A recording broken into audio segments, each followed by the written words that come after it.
let us consider a simple OLS model with two variables. Here, y is the dependent variable and x is the independent variable. Beta 1 is the intercept or constant, beta 2 is the slope coefficient associated with x, and mu is the error term. In this model, the dependent variable y is a function of the independent variable x, which is exogenous. In OLS, all the independent variables are considered exogenous. This implies a one-way causation from x to y. That is, y is dependent on x, but x is not dependent on y. However, if there is a two-way causation between the variables, they are said to be jointly dependent. This means that y is a function of x as we saw earlier, but x is also a function of y. We can say that y depends on x and x depends on y. Therefore, we have a two-way causation between the variables. This type of relationship cannot be accurately estimated using a single equation. We need a system of equations to estimate the relationship between y and x. This is because we need separate equations for y and x to estimate the two-way causation. Both y and x are endogenous in this case. This system of equations would look something like the one shown here. In this model, we have two separate equations for the two endogenous variables y and x. The betas and alphas are the coefficients of each equation, whereas mu and upsilon are the error terms.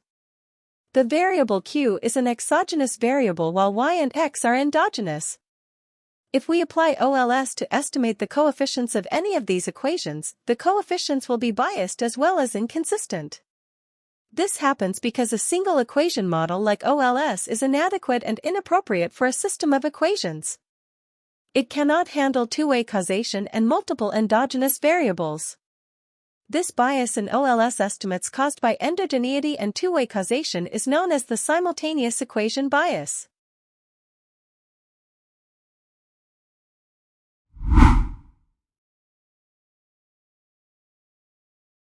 Now, let us discuss the cause or the reason why this bias occurs. We can use the two-equation model with y and x as endogenous variables to demonstrate this. We know that y and x are endogenous here and q is exogenous. We can substitute the first equation of y into the second equation of x because y appears as an explanatory variable in the second equation.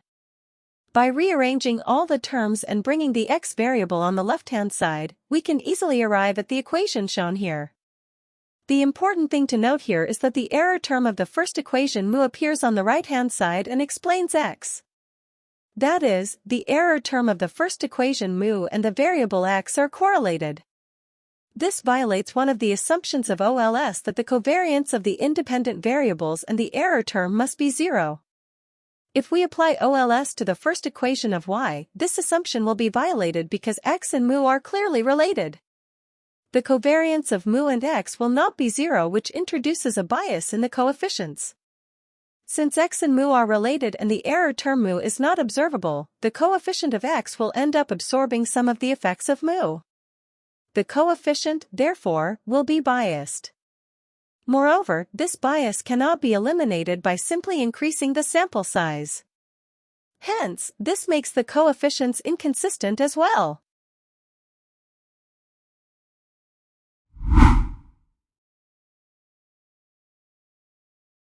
To visualize and understand the simultaneous equation bias better, let us consider an example of a simple consumption function. In the consumption function here, C is consumption, Y is income, mu is the error term and beta 2 is the MPC or marginal propensity to consume. Based on theory, we expect MPC to be somewhere between 0 and 1 because individuals will use some proportion of their income for consumption. Suppose Y is endogenous and related to the error term mu. That is, the covariance of Y and mu is not zero. As discussed earlier, this violates one of the assumptions of OLS. If we still apply OLS to this consumption function, the coefficients beta 1 and beta 2 will be biased and inconsistent. Since MPC or beta 2 will be between 0 and 1, it can be proven that the coefficient of beta 2 will have an upward bias. This means that beta 2 or MPC will be overestimated. On the other hand, beta 1 or intercept will have a downward bias and will be underestimated. We can visualize this bias in a simple diagram of the consumption function. The true consumption function is shown in blue and the estimated consumption function is shown in orange. We can see that the coefficient beta 1 is below the true parameter value of beta 1. This is because beta 1 has been underestimated. Moreover, the estimated consumption function has a steeper slope because beta 2 or MPC has been overestimated by OLS.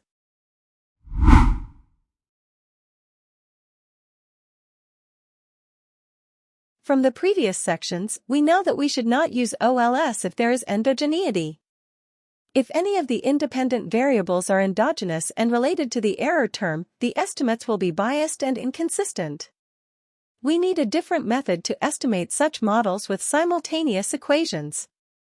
Some of the most commonly used methods to estimate the simultaneous equation models include the 2SLS or two-stage least squares, 3SLS or three-stage least squares, indirect least squares, limited information maximum likelihood and full information maximum likelihood approach. When dealing with simultaneous equations models, another problem that we encounter is that of identification. Before applying 2SLS, 3SLS or other simultaneous equation approaches, we must ensure that the models are identified. In the next tutorial, we will discuss the meaning of identification and how to make sure that the models are identified. Thank you for watching, and I will see you in the next tutorial.